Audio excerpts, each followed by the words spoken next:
What's up, everybody, and welcome back to Joystick Ayrton. I made this entire video yesterday, and then the Lenovo had to come out today and ruin the entire thing. So let's get started.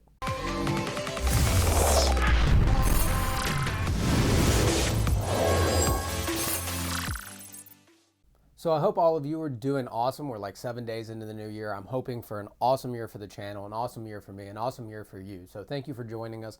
I made this whole video yesterday. I edited the whole thing up. I had it ready. And then I decided, you know what? I'm not going to actually publish this until after some more things come out about CES today. And then they came out and I realized, wow, I completely just changed the entire opinion I had for the video I made. What a waste of 4 hours. So we're going to dive into that. We're going to talk about the MSI Claw. We're going to talk about Lenovo. We're going to talk about AMD a little bit. We're going to just touch on NVIDIA. So this is kind of like a roundup of my personal feelings of CES and what I think is coming for handhelds, and just like a shocker from AMD and a shocker from NVIDIA. So let's go ahead and dive on in. So I'm going to start with Lenovo, then I'm going to switch to a couple other things, then we're going to come back to Lenovo. But I really think, and I'm going to bleep this out, I really think Lenovo fucked this all up.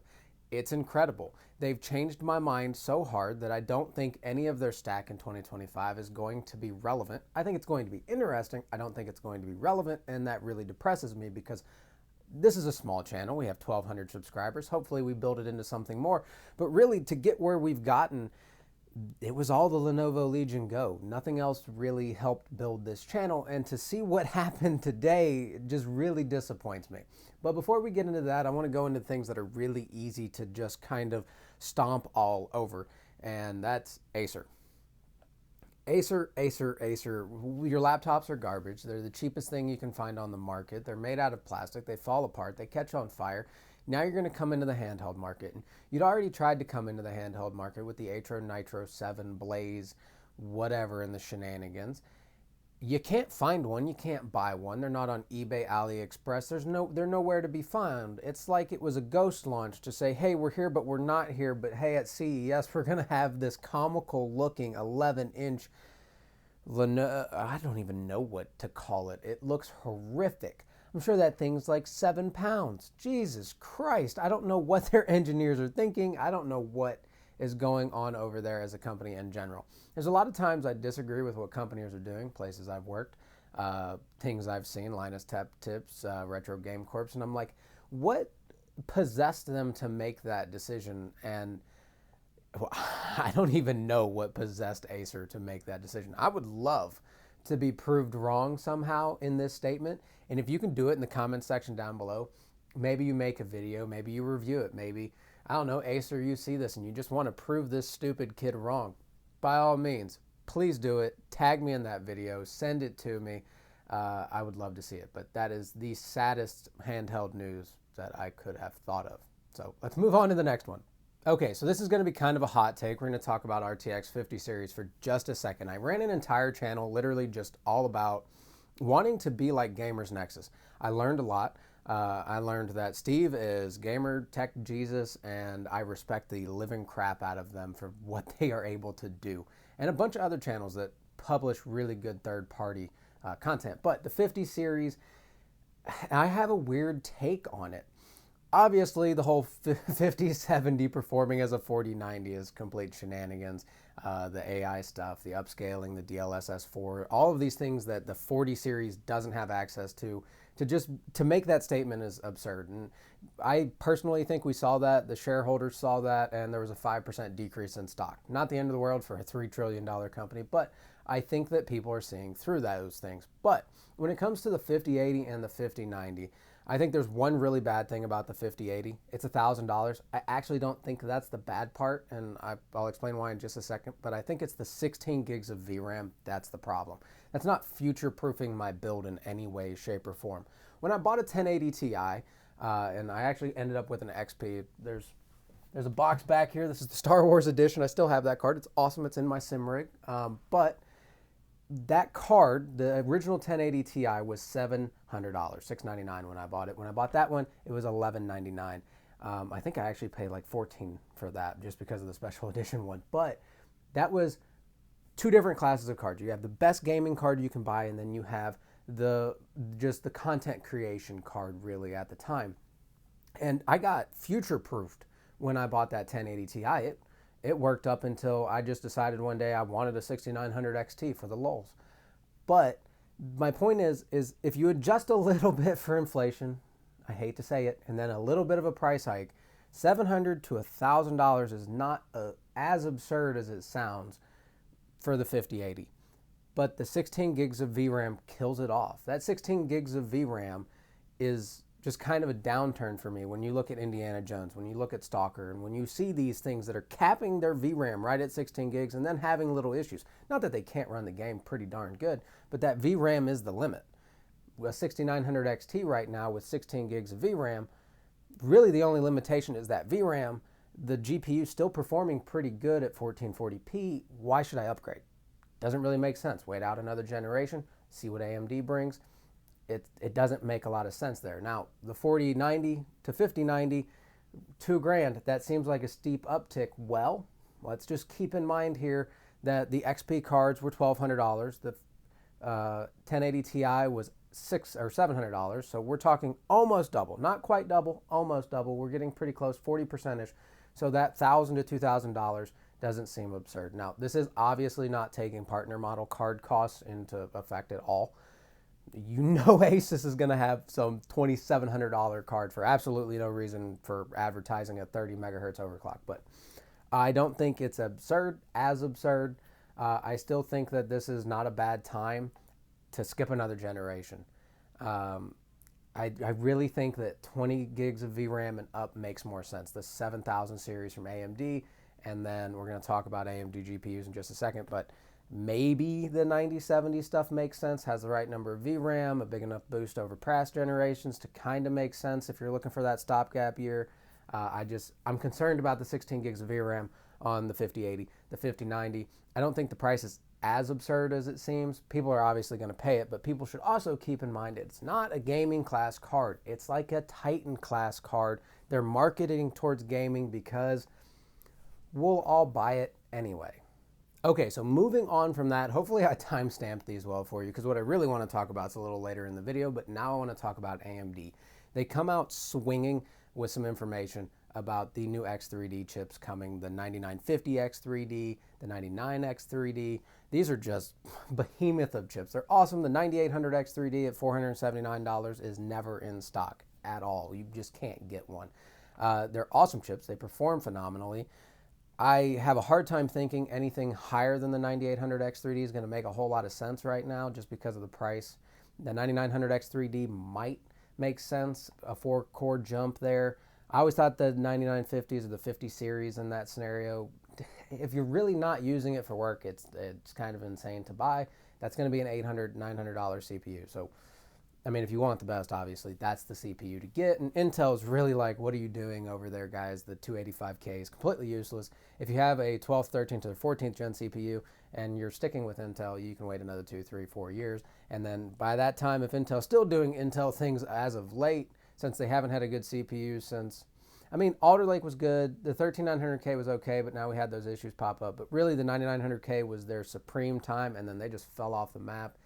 Maybe the next time you upgrade from your 13th, 14th gen CPUs, you're going AMD.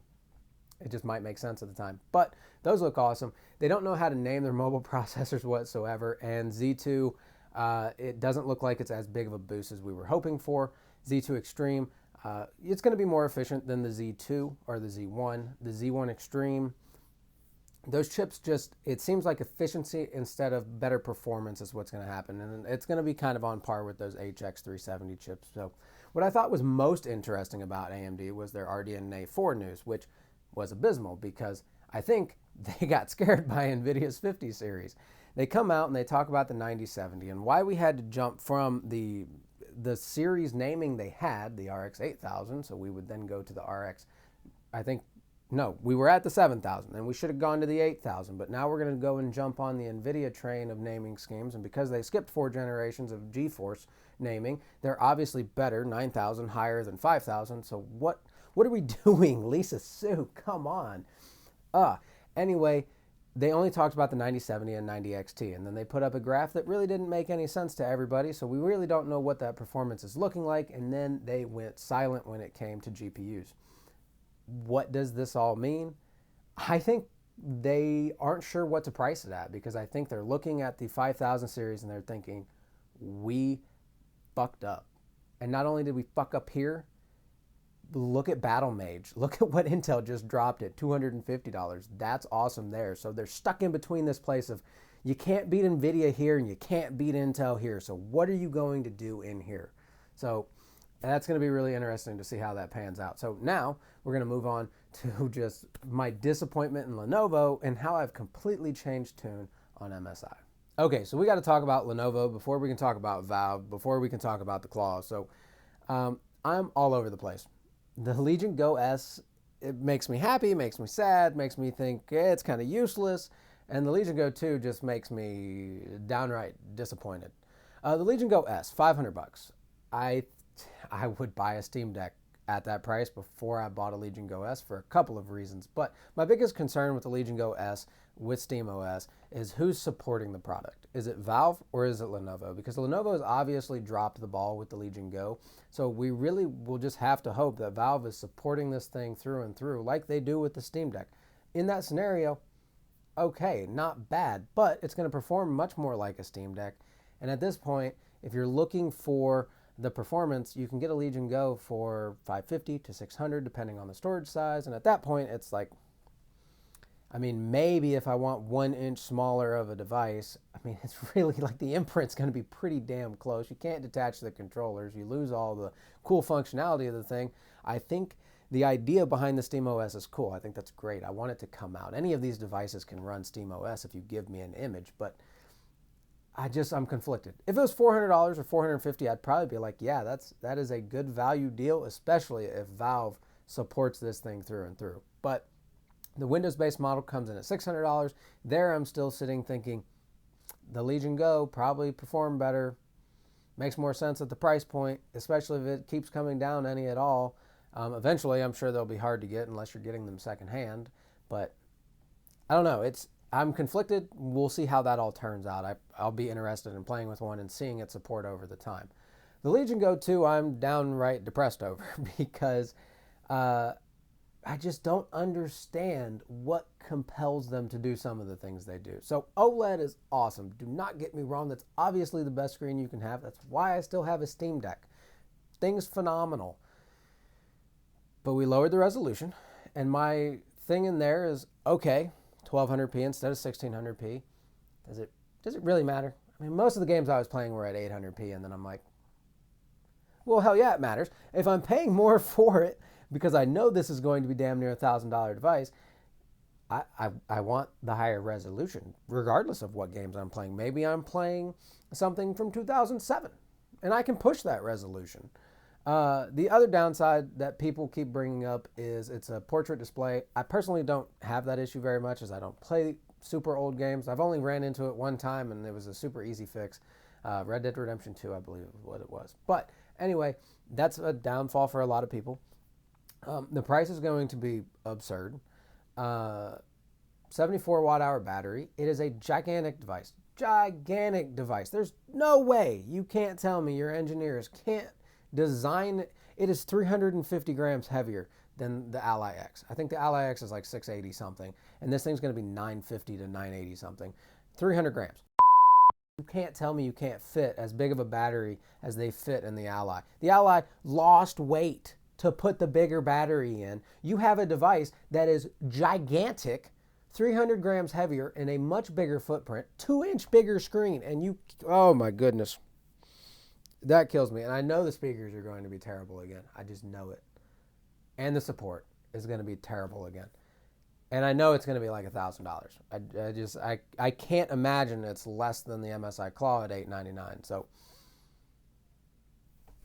God, it's depressing.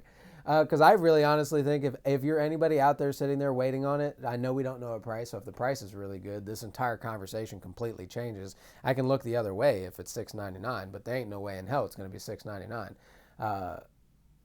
Even at $799, I guess I can kind of look the other way. Once we go above that, I still feel exactly like I do now, and at my current present feeling, assuming it's going to be above $800, go buy yourself a Legion Go for cheap. and hope that thing gets some kind of support over the next few years, because I think the Legion Go 2 is going to be a skip.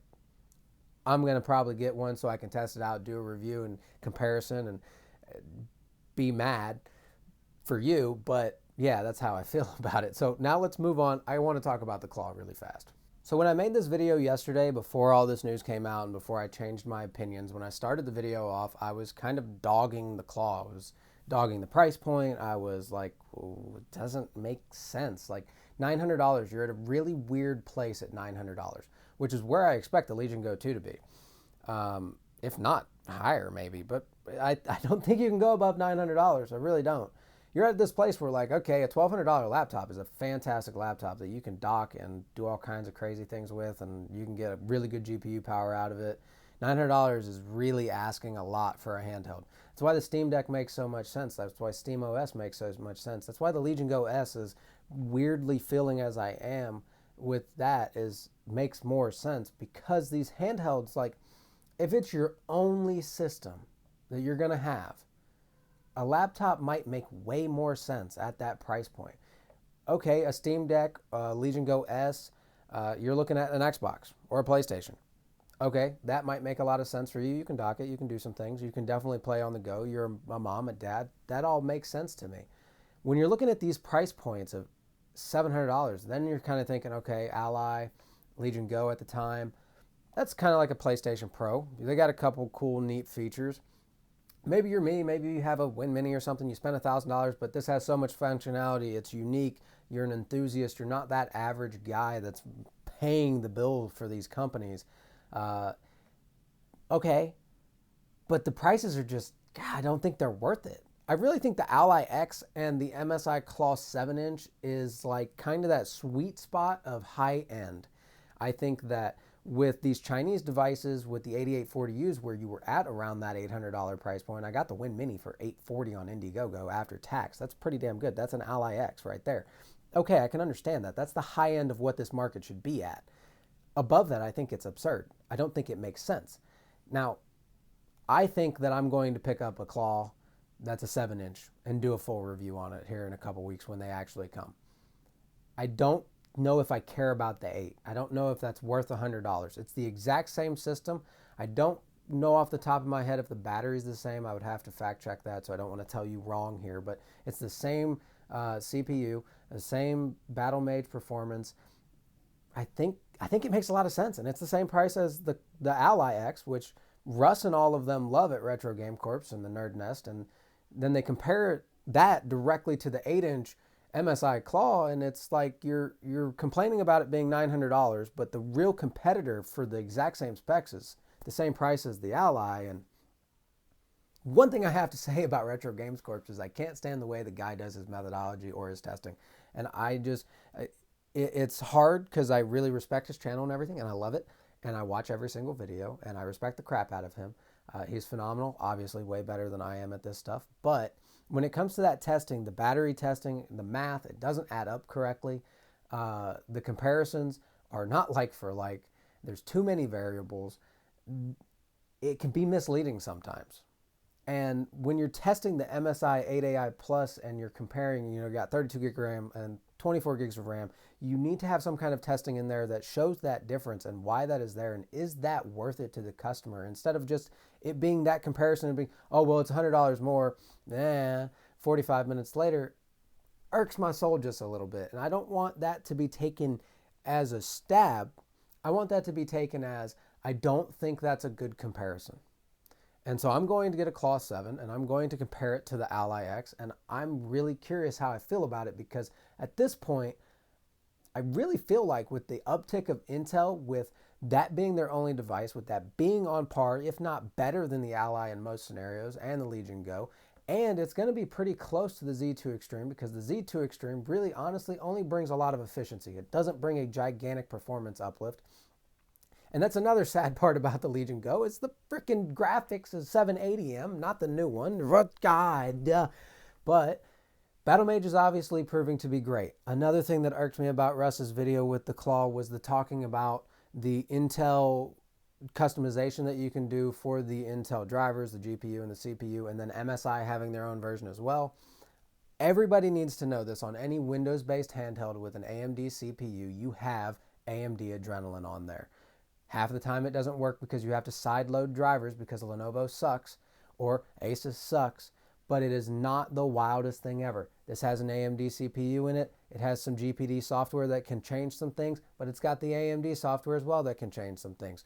So the fact that you have an Ally X and there's Asus software that can change some things, you're going to have AMD software that can change some things as well. It boggles my mind sometimes. So that was my little rant. The reason I've made this channel is because I love watching Retro Game Corps. I love watching the Nerd Nest. I tag those channels in my description every time because you guys should check them out if you don't know of them. They're awesome content. Sometimes things just irk me, and then CES happens, and I'm not Gamer's Nexus. I'm never gonna be Steve level good at this stuff. I don't think. Who knows? Maybe things will change. I want to be that personality of, like, you come to watch it for me a little bit. You come to watch it for some of the things that you find interesting. Maybe you do yada yada whatever. This is just how I feel. This is how I was talking to my buddies at work the other day. Just like, we all watched the video and we're like, what the? And then all these things come out at CES and we're like, oh my God. And I wanted to put that in video form. So with all that being said, I timestamped everything. So please let me know if you hated the video, you liked the video, you agree, you disagree, and roast me. Feel free in the comments section down below. I want to hear your thoughts and opinions on the video, the channel, my complaints, my criticisms, and all of that. So with that being said, thanks for watching, and we'll see you in the next one.